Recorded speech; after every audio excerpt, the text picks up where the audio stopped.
The most potent cancer-causing agent in our food supply. And who is most at risk? Children who may someday develop cancer from this one chemical. That was the scare that educated me.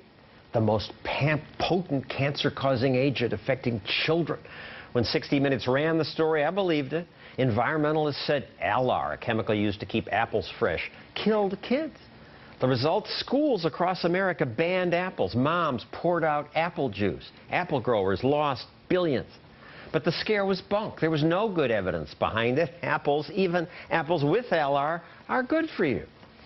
Today, we have new scares. The water may be fine, but you might need to worry about the bottle instead. The bottle may contain a chemical called BPA, which activists say can cause cancer, hyperactivity, all sorts of problems. And it's in here, too, these cans. Another chemical damages kids' livers and kidneys, and it's in backpacks and other school supplies. So Julie Gunlock has young children. So you checked it out. You're with the Independent Women's Forum, and you like to check out stuff like this. What'd you find? There's over 1,000 studies, independent studies, that have said that BPA is perfectly safe for common use. So BPA is easily vilified. I mean, after all, it's invisible, and people tend to say, oh, chemicals, it's scary. So, you know, I'll just trust what some activist organization or consumer rights organization says, and I'll avoid it. But there's no reason to avoid these products. What's in it for the activists or the so-called consumer rights groups, which I used to believe in? Right. There's a lot in it, mainly money. They sell fear. A lot of them get money on newsletters. Bad news sells. And this is true not just for these organizations, but the mainstream media that reports on this. The biggest environmental group is the NRDC, the Natural Resources Defense Council. They sold us the alar scare. They now have $185 million in assets, and on their website, we can do it. We can get the BPA out of baby products. Right. This is the narrative, right? They say there's a chemical out there that's scary, that's dangerous, and we're looking out for you. We're going to tell you that these chemicals are scary.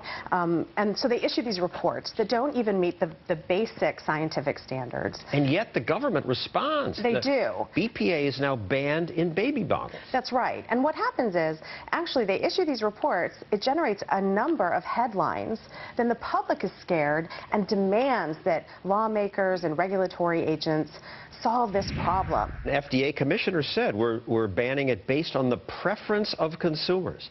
Did not reflect concerns about the safety of BPA. When you argue this issue with people, they will often cite all the governments that have banned BPA. The funny thing is, many of these governments have actually certified the safety of BPA, but due to public pressure, they ban it all the same.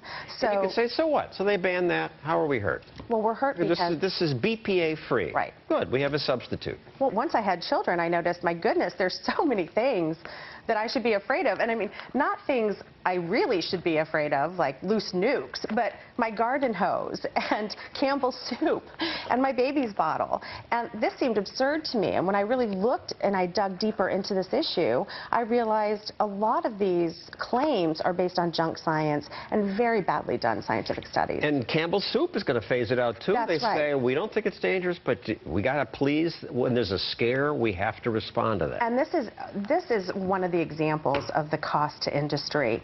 Campbell's soup doesn't have an alternative. There is no safe alternative to BPA right now. It's stopping botulism, which does kill people. And the industry, and now Campbell's soup is under incredible pressure to phase it out. So imagine how much money Campbell's soup is spending on research and development instead of expanding their business, jobs. I mean, these are the things that Campbell's soup should be doing, particularly in this economy, not trying to find a replacement for a product that's completely safe. This other chemical they're freaking out about, phthalate. Right. It's in soft rubber plastics, duckies, like rubber duckies and school supplies. Right. School supplies. Right. It's causing liver damage. Aren't you scared? That's right. Every year around when school starts up in the fall, you'll start to see these reports of killer backpacks and murdering 3-ring binders.